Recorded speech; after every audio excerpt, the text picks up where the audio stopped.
Welcome back to my channel. This is Nikki of Nikki's Homemade Crafts. Welcome to part 1 of the Waffle Stitch Mystery Crochet Along. Today I'm going to teach you how to crochet the Waffle Stitch.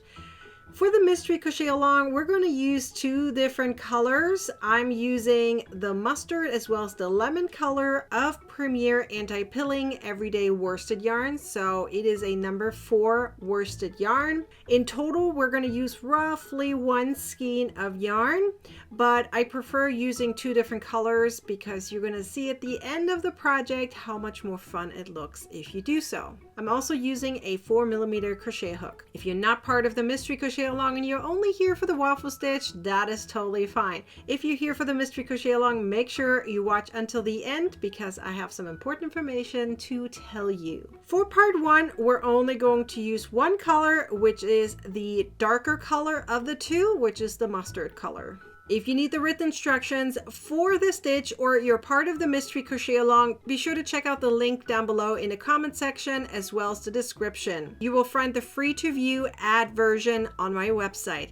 You can also join my membership, the Crochet Club, and you will get the ad-free version for this Mystery Crochet Along. You will also get access to over 400 ad-free patterns, extra support, community, weekly live tutorials, exactly what you want to be taught, as well as monthly get-together. So check out the membership if this sounds like something for you. Start with a multiple of 3, or for part 1, 36 chains. I'm going to make a small little swatch just to teach you how to crochet the waffle stitch. If you're doing the alternative turning chain, do exactly as I just said. Do a multiple of 3 or 36 chains for part 1.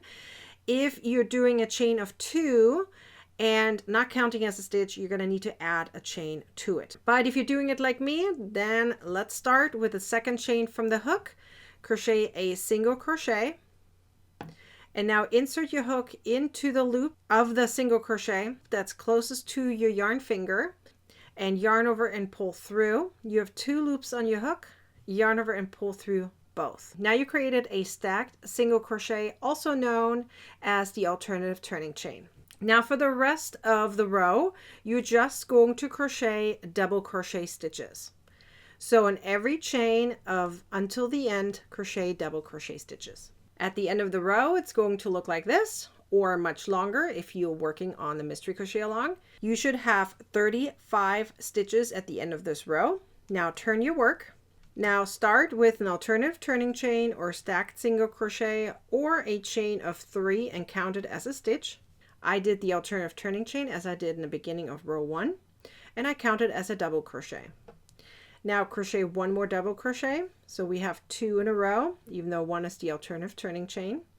And in the next stitch, you're going to go down and you're going to crochet a front post double crochet. So that means you're going to insert your hook around the double crochet, which is 1 row down, okay? You're going in before the double crochet and coming back out behind the double crochet such that it's pulled forward, which is why it's called the front post. It's pulling it forward to the front. Now yarn over and pull through, and now finish it up like a regular double crochet. So you now made a front post double crochet. Now make sure you ignore that stitch behind it because you already used it because you did the pull. Now you're going to do 2 double crochets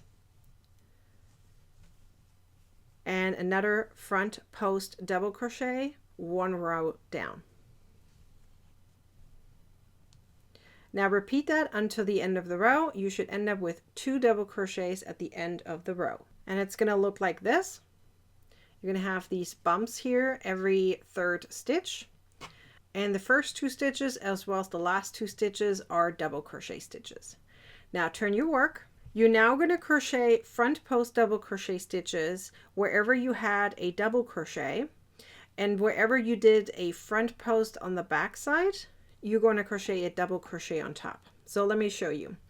I like to make a chain of 1 here because sometimes it's easier than just doing it without. I'm going to go around the double crochet from the previous row, and I'm going to crochet a front post double crochet like so, and I'm going to do another one in the next stitch,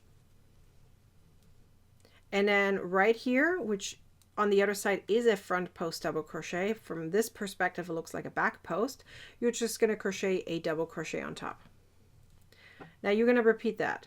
So 2 front post double crochet stitches in a row,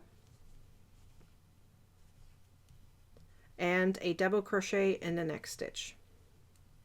Now repeat that until the end. You should end up with 2 front post double crochet stitches at the very end of the row. Once you're done, it's going to look like this from the back. And now you're going to turn your work and it's going to look like this.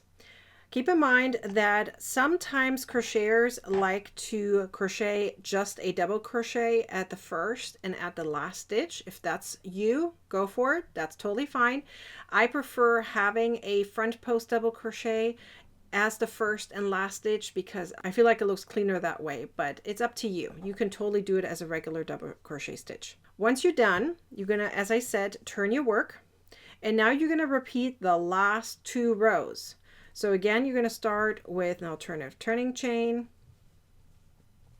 and then a double crochet in the next stitch, and a front post double crochet in the following stitch. And now you're going to repeat that. 2 double crochets, front post, 2 double crochets, front post, and so forth. And then you turn your work and then you do what we just did. 2 front post double crochets and a double crochet all the way until the end. And once you've done it a few rows, it's going to look like this. You have this from the front and you have this from the back. I love how the waffle stitch is flat in the back and very 3D like in the front. If you are part of the Mystery Crochet Along, make sure you're going to do 32 rows in total. And as I said, you should have 35 stitches across. And that is your project for the Mystery Crochet Along. If you're part of the Mystery Crochet Along, make sure to take a picture of part 1 and post it into my Facebook group called Crocheting with Nikki with the corresponding hashtag so I can see and celebrate you and that you're part of this really, really fun Mystery Crochet Along. And remember, for those who are not part of the Mystery Crochet Along, I have them every month. So come join us. They're free. Anyways, now you finally know how to do the waffle stitch. How fun is this? And remember, the written instructions for the stitch as well as the Mystery Crochet Along are at the link down below in the description. You can get the ad-free version in my membership called the Crochet Club. If you enjoyed this video, be sure to like, comment, and share this video. And of course, subscribe to my YouTube channel and turn on the bell to get a notification next time I publish a new video or go live. But for now, go ahead and watch my next video. I'm sure you want to. See it right here.